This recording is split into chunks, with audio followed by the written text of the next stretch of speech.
খাঁটি ঘি কিন্তু পাওয়াই যায় না। আমি আজকে আপনাদের দেখাবো কিভাবে খাঁটি ঘি কিভাবে কি করলাম কি বানালাম।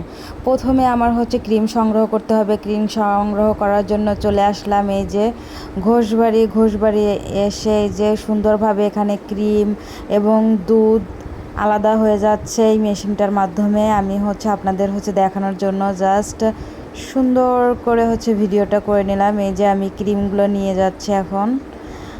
আমি হচ্ছে এখানে অনেক ক্রিম নিব, 4 কেজির মতো ক্রিম নিব।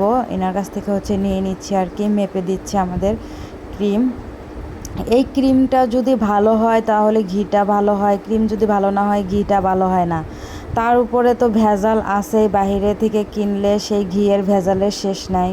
আমরা হচ্ছে অনেকেই জানি যে ঘিয়ের উপর কিভাবে মানে কী রকম যে ভেজাল করা হয় তার কথা বলে লাভ নাই। এই যে আমি এখানে হচ্ছে 3 কেজির মতো ঘি নিয়ে নিচ্ছি এখান থেকে।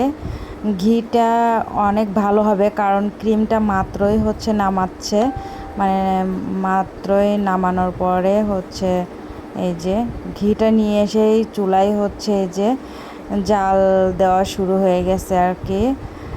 যত সুন্দর করে ঘিটা পরিপূর্ণ সুন্দরভাবে হচ্ছে জাল করা যাবে, ঘিটা তত সুন্দর হবে, পারফেক্ট হবে।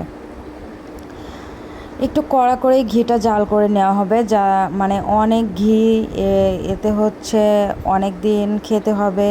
এজন্য ঘিটা অনেক সময় ধরে হচ্ছে একটু জাল করে নিতে হবে আর কি।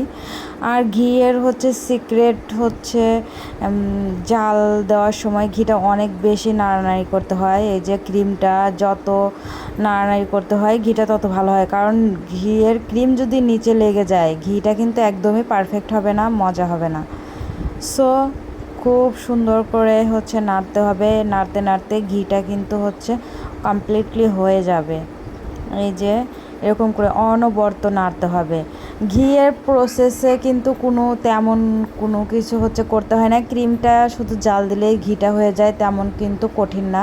কিন্তু কঠিন বিষয় হচ্ছে এই যে নাড়াচাড়াটা, এই নাড়াচাড়াটা করতে হাত পা লেগে যায় আর কি। বারবার হচ্ছে নাড়তে হয়, খুবই সময় নিয়ে নাড়তে হয় আর কি। আমাদের এক দাদি হচ্ছে এই ঘিটা হচ্ছে নাড়তেছে, খুব সময় নিয়ে উনি ঘিটা বানিয়ে দিচ্ছে আর কি।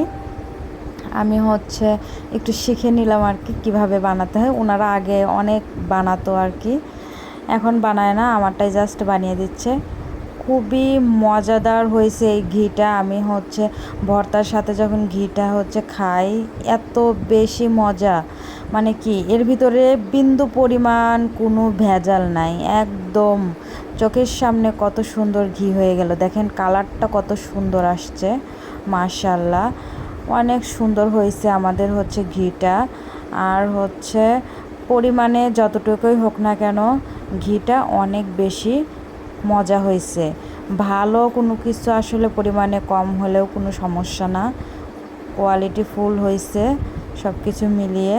যাই হোক, আমাদের ঘি বানানোর প্রসেসটা আপনাদের কেমন লাগলো অবশ্যই কমেন্ট করে জানাবেন। সবাই ভালো থাকবেন, ধন্যবাদ।